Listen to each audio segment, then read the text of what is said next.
اور ابھی خبر یہ ہے کہ لاہور میں نشہ آور انجیکشن کی فروخت، پنجاب پولیس حرکت میں آ گئی۔ نشہ آور انجیکشن بیچنے والے مزید 2 میڈیکل سٹورز آج سیل کر دیے گئے۔ اب تک 43 میڈیکل سٹورز مالکان کے خلاف مقدمات درج اور حوالات بند کر دیا گیا۔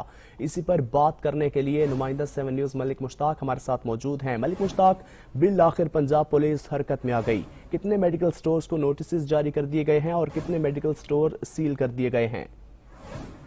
جی بالکل، یہ شہر لاہور میں چیف ڈرگ کنٹرولر اور لاہور پولیس نے مشترکہ کارروائی کرتے ہوئے جو ہے اس وقت تک 43 کے قریب میڈیکل سٹوروں کو سیل کیا گیا ہے۔ لاہور پولیس کی طرف سے 75 میڈیکل سٹوروں کی لسٹ بنائی گئی تھی اور ان کی نشاندہی کی گئی تھی اور ان پر کارروائی اب چونکہ شروع کر دی گئی ہے اور 43 میڈیکل سٹور جو ہے وہ اس وقت تک سیل کر دیے گئے ہیں۔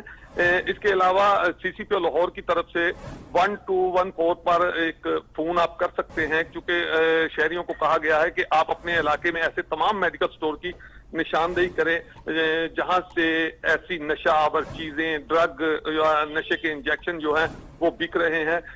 اس حوالے سے تمام جو ڈویژن ہیں لاہور کی، city division, Iqbal town division, model town division, cantt division, Saddar division, ان تمام ڈویژن میں سے جو ہے وہ اس وقت تک 43 میڈیکل سٹوروں کو سیل کر دیا گیا ہے۔ سٹورز کو سیل کر دیا گیا ہے۔ حکومت پنجاب ان ایکشن ہے۔ ملک مشتاق، اپڈیٹ کرنے کا بہت شکریہ۔